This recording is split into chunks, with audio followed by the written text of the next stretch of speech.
As promised, today I'm going to show you how to make an amazing green peppermint sun tea.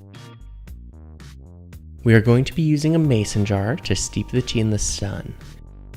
In the jar, add 3 teaspoons of green tea and 2 teaspoons of peppermint.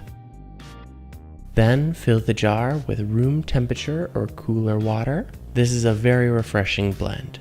The light green tea flavor is brought into a whole new universe with the peppermint, perfect for cooling off on a hot summer day. Seal up the jar and place it outside in the sun for approximately 4 to 6 hours or until a nice deep brown color is achieved.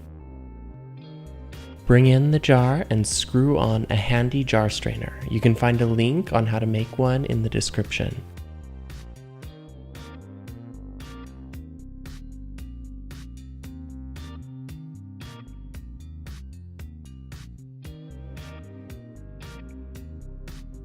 Get a glass and add some ice and pour the tea over the top.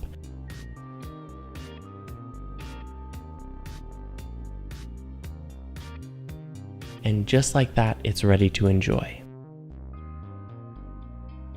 Cheers! Thanks for watching. If you liked the video, please give us a thumbs up. Don't forget to subscribe so you won't miss any of our future videos. You can also find additional content on our social media and blog.